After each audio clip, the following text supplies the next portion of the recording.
Hello guys, welcome back to another video. अब हम reaction करने वाले हैं गेट सेट फ्लाई की वीडियो पे। आई डोंट नो ये गेट सेट फ्लाई की है क्योंकि इनकी इंटरेस्टिंग वीडियोस होती है और इंडोनेशिया बिकम मुस्लिम कंट्री, इसके ऊपर आज इन्होंने बनाई है कि इंडोनेशिया क्यों एक काफी अच्छे भी होते हैं। हाँ, और बहुत ही फास्ट बताते हैं ये, और हाँ बहुत फास्ट बताते हैं और बहुत ही इंटरेस्टिंग वीडियोस होती है। मतलब नॉलेज जो होती है बेसिकली, जो हाई नॉलेज होती है वो इनकी वीडियोस में होती है, दिखती है, मतलब देखने को मिलता है हमें।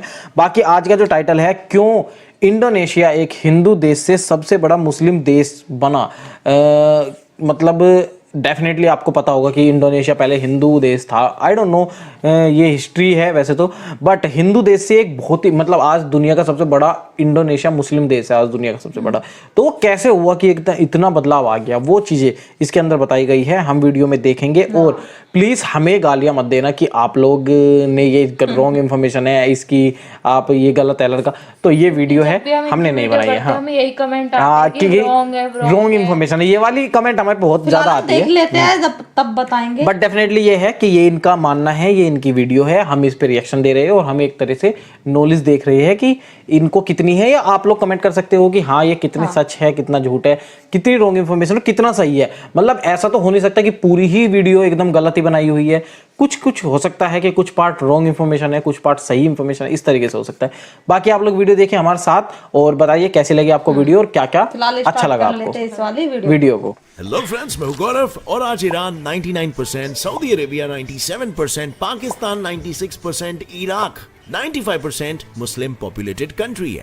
फिर भी इंडोनेशिया, जिसकी मुस्लिम पॉपुलेशन सिर्फ 87.7% है, आज भी वो दुनिया की सबसे लार्जेस्ट मुस्लिम पॉपुलेटेड कंट्री है। वेल, ऐसा इसीलिए क्योंकि वर्ल्ड पॉपुलेशन सर्वे रैंकिंग के मुताबिक जहां ईरान 4.60%, पाकिस्तान 11.10%, सऊदी अरेबिया 1.6% और इराक में 1.9% वर्ल्ड के मुस्लिम पॉपुलेशन है, इन सबको पीछे छोड़ इंडोनेशिया इस गिनती में 12.7% से आगे। पर अगर इतिहास के पन्नों हम थोड़ी सी नजर डालें तो ये पता चलता है कि इंडोनेशिया 14th सेंचुरी तक हिंदुइज्म और बुद्धिज्म को फॉलो करता था। तो आखिर ऐसा क्या हो गया कि इंडोनेशिया 16th सेंचुरी आते आते हिंदुइज्म और बुद्धिज्म के साए से निकलकर इस्लाम को मानने लगा? क्या इसके पीछे भी अरब देशों की कोई पॉलिटिकल स्ट्रैटेजी है, रिलीजियस एक्सपेंशन को लेके, या फिर ईरान की तरह उसे जीतकर वहां इस्लाम फैलाया गया, या फिर इराक की तरह अरब इमिग्रेंट्स ने सिटीज एस्टैब्लिश की? वेल, इंडोनेशिया की स्टोरी कंप्लीटली यूनिक है क्योंकि ऐसा कुछ भी नहीं हुआ। तो फिर आखिर वहां पे क्या हुआ? वेल, चलिए जानते हैं इन सारे सवालों के जवाब आज के इस वीडियो में, जिसका टाइटल है how Indonesia became world's most populated Muslim country. जैसे कि मैंने आपको पहले ही कहा, इंडोनेशिया में इस्लाम के आने के पहले वहां मेजॉरिटी हिंदूज और बुद्धिस्ट रहते थे, और आज यहीं पर हिंदुइज्म फॉलोअर्स मेजॉरिटी से माइनॉरिटी बन गए हैं, महज 1.7% की गिनती पर आकर। मानो उनकी तादाद नहीं बढ़ रही है। और अगर बात करें बुद्धिज्म की, तो इसकी संख्या तो और भी कम है, 1.2% तक ही ये सीमित है। सो आखिर ऐसा क्या हुआ? अब हिंदुइज्म और बुद्धिज्म की अगर हम बात करें तो इन दोनों में सबसे पहले वहां पर पहुंचा था बुद्धिज्म। हमारे ही भारत से बुद्धिस्ट 100 AD से 200 AD में वहां पर पहुंचे और इन्होंने अपने शिष्यों के साथ बुद्धिज्म को इंडोनेशिया में 7th सेंचुरी तक जोरों शोरों से फैलाया। इन्हीं फॉलोवर्स में से एक थे राजा श्रीविजय, जिनका राज्य बुद्धिज्म को फैलाने का एक अहम सेंटर बन गया। लेकिन ये राजा और इनका राज्य बुद्धिज्म स्प्रेड करने वाला अकेला राज्य नहीं था। 750 AD में आया शैलेंद्र डायनेस्टी, जो इंडोनेशिया के जावा में उभरा था, और उसके राजा शैलेंद्र भी बुद्धिज्म को फॉलो करते थे। और इन्हीं सब राजाओं के छत्र छाया में बुद्धिज्म को अगले 250 इयर्स तक फूलने और फलने का काफी स्पेस मिला। पर फिर समय ने करवट बदली और 1025 AD आते आते भारत के भूमि पर उभर कर आया एक नया राजा, जिसने अपने साम्राज्य को फैलाने के बीच आने वाली समुद्र जैसी बाधा को भी खत्म कर दिया। जी हाँ, the Chola emperor Rajendra I ने इतिहास को बदलते हुए नौसेना का निर्माण किया, जो समुद्र पार के साम्राज्य पर भी आक्रमण करने की शक्ति रखता था। और ऐसा ही कर उसने पालमबांग को जब्त कर श्री विजया एम्पायर पर हमला कर 14 पोर्ट्स पर अपनी जीत का परचम लहरा दिया,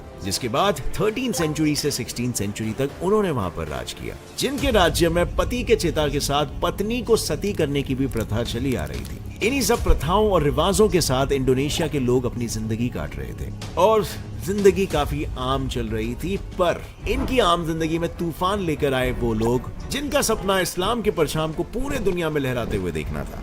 लेकिन आखिर कौन थे ये लोग? इस बात को जानने के लिए हमें समय में थोड़ा पीछे झांकना पड़ेगा। दरअसल हुआ कुछ ऐसा था कि 7th सेंचुरी में इस्लाम अरब जैसे कंट्रीज में जन्म ले चुका था और 8th सेंचुरी आते आते उनके फॉलोवर्स उनके टीचिंग्स को पूरे वर्ल्ड में फैलाने के लिए निकल पड़े थे। Because Islam was a missionary religion, और मिशनरी रिलीजियंस जिसमें क्रिश्चियनिटी भी इंक्लूडेड है, उनका मिशन होता है कि हमारे रिलीजन को हम दुनिया में फैलाएं। लेकिन अरब भले ही इस्लाम को जन्म देने वाला देश ही क्यों ना हो, पर यह जानकर आपको हैरानी होगी कि इंडोनेशिया में सबसे पहले इस्लाम को अरब्स ने नहीं, किसी दूसरे इस्लामिक देश या इवन किसी दूसरे इस्लामिक देश ने नहीं, बल्कि हमारे हिंदुस्तान ने पहुंचाया था। जी हाँ, बिल्कुल आपने सही सुना, हिंदुस्तान का गुजरात सदियों से अपने व्यापार के लिए ही जाना जाता है, और इसी गुजरात से वो मुस्लिम ट्रेडर्स जो अरब देशों से आए थे वो इंडोनेशिया के सुमत्रा आइलैंड, जावा और कलीमंतन में पहुंचे, जिसके बाद 15th सेंचुरी आते आते इस्लाम रिलीजियन वहां पर काफी फल फूलने लगा। मतलब ट्रेडिंग तो भरपूर ये लोग कर ही रहे थे, पर उसके साथ साथ ही इंडोनेशिया में इस्लाम भी बढ़ रहा था। लेकिन इनका कारवान यहीं पर नहीं रुका। एक जाल की तरह ये वहां के किंगडम्स जैसे कि गोवा सल्तनत जो सुलावेसी में था, टर्नेट एंड टिडोर जो नॉर्दर्न पार्ट मलुका में था, और लोम्बोक के ईस्ट पार्ट तक भी एक्सपैंड होते चला गया। इसके अलावा इंडोनेशिया के बंजरमासिन, पालमबैंग, मिनांगकबाउ, पसाई और परलाक तक भी अपने रिलीजियस नेटवर्क को एक्सपैंड किया। अब फ्रेंड्स, आगे बढ़ने से पहले मैं आपको एक इंटरेस्टिंग ट्रेडिंग प्लेटफॉर्म के बारे में बताऊंगा जो प्ले स्टोर और ऐप स्टोर दोनों में अवेलेबल है। ऐप का नाम है बायनमो, और इसमें आप अलग अलग एसेट्स में ट्रेड कर सकते हो, जैसे कि गूगल, एप्पल, गोल्ड और तो और फॉरेन करेंसीज जैसे कि यूएस डॉलर्स और यूरोस वगैरह में भी आपको 90% तक का प्रॉफिट मिल सकता है। इस ऐप में आपको कोई भी एसेट चुनना है और फोरकास्ट करना है कि उसकी वैल्यू बढ़ेगी या फिर घटेगी। देखिए, मैं आपको एक एग्जांपल के साथ बताता हूं। जैसे मैं यहाँ पे 700 रुपए में ट्रेड अप करता हूँ कि इस एसेट की वैल्यू बढ़ेगी, और अब हमें थोड़ा सा रुकना होगा, एंड यस, मेरा फोरकास्ट सही निकला। अब ये अमाउंट आप अपने बैंक अकाउंट या पेटीएम में इजीली 24 आवर्स के अंदर विड्रॉ कर सकते हो।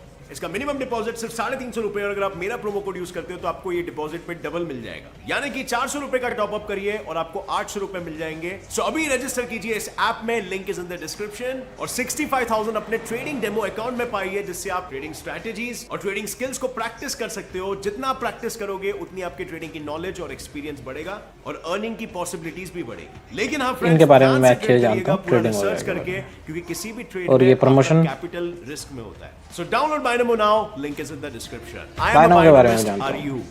और इसी तरह इस्लाम रिलीजन अपने जड़े दिन ब दिन मजबूत करते जा रहा था, और इन हालातों में सोने पे सुहागा किया उन मुस्लिम्स ने जो चाइना से थे, क्योंकि 15th सेंचुरी में चाइना का एक एडमायरल जिनका नाम था चेंग हो, उन्होंने इस्लाम को फैलाने में अपनी पूरी मदद दी थी।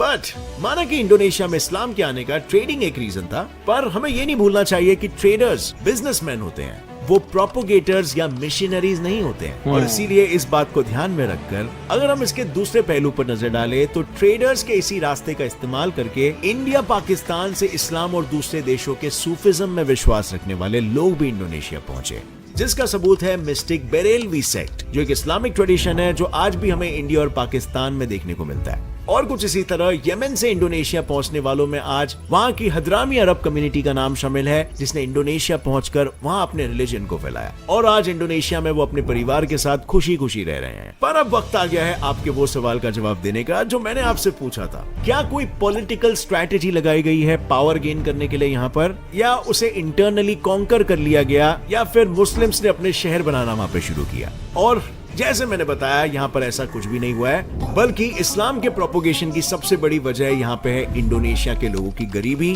उन्हें मिलने वाले कम प्रिविलेजेस, और सबसे बड़ी चीज उन्हें ना मिलने वाली सिक्योरिटी। क्योंकि अगर वहां के लोग इस्लाम को खुद ब खुद नहीं अपनाते तो शायद वहां रहने वालों को मौत का सामना करना पड़ता। इंडोनेशिया में पहले कदम रखने वाले हिंदू और बुद्धिस्ट रूलर्स ने उन रिलीजन्स को बहुत फैलाया था, लेकिन इन रिलीजन्स ने उन लोगों के मुताबिक उन्हें गरीबी के अलावा और कुछ ज्यादा नहीं दिया, और इसीलिए वो हिंदू और बुद्धिस्ट रूलर्स को कोई ट्रिब्यूट नहीं देना चाहते, जिसके चलते उन्होंने अपने कदमों को मिडिल ईस्ट और अफ्रीका जैसे कंट्रीज के साथ अपने पॉलिटिकल रिलेशंस को बेहतर बनाने की तरफ मोड़ लिए। यही कारण था कि जब इस्लाम के प्रोपोगेटर्स वहां पर आए तो उन्हें ज्यादा मेहनत नहीं लगी, क्योंकि लोग प्रीटी मच उनसे पहले ही खुश थे, और इसी रिलीजन को उन्होंने आसानी से अपना लिया, क्योंकि इस्लाम ने उन्हें वो चीजें दी, वो प्रिविलेजेस दिए जो शायद उन्हें दूसरे रिलीजन्स को फॉलो करके नहीं मिला था।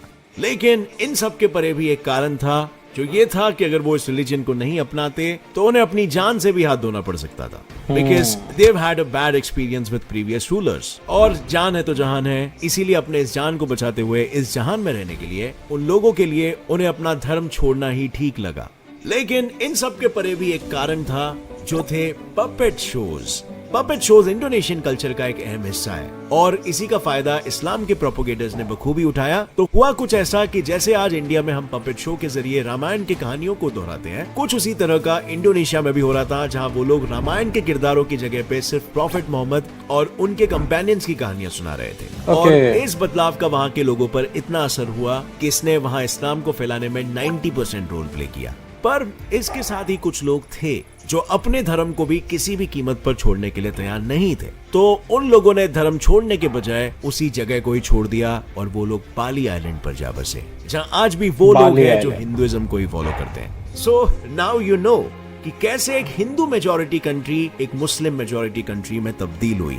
लेकिन ये इन्वेजन इस्लाम पर ही आकर नहीं रुका। उसके बाद डच आए, जिन्होंने इस जमीन पर कुछ सालों के लिए रूल किया। और मैं कुछ सालों के लिए इसीलिए कह रहा हूं क्योंकि उसके बाद मार्च 1942 में जापानीज पावर ने इंडोनेशिया को ऑक्यूपाई किया। लेकिन जब वर्ल्ड वॉर 2 हुआ तब जापानीज फोर्सेस को एलाइड फोर्सेस के सामने सरेंडर करना पड़ा, जिसका बखूबी फायदा इंडोनेशिया के नेशनल लीडर सोएकार्नो और डॉक्टर मोहम्मद हट्टा ने उठाया और इंडोनेशिया को अपने लोगों के बिहाफ में इंडिपेंडेंट कंट्री डिक्लेयर कर लिया। और आज की तारीख में इंडोनेशिया वर्ल्ड का 4th मोस्ट पॉपुलस नेशन है और इसी के साथ इंडोनेशिया परचेसिंग पावर पैरिटी के टर्म्स में वर्ल्ड का 10th लार्जेस्ट इकोनॉमी भी है, जो इंडोनेशिया के लिए बहुत बड़ी जीत से कम नहीं है, क्योंकि इस देश का पॉवर्टी रेट 1999 में 50% से ज्यादा था और आज 2020 के बाद ये सिर्फ और सिर्फ 10% रह गया। और इंडोनेशिया का नाम आज G20 यानी कि इंटर गवर्नमेंटल फोरम के मेंबर्स में भी शुमार है। आज इंडोनेशिया की एक ही वैल्यू है कि हमें सिविलाइज सोसाइटी बनना है।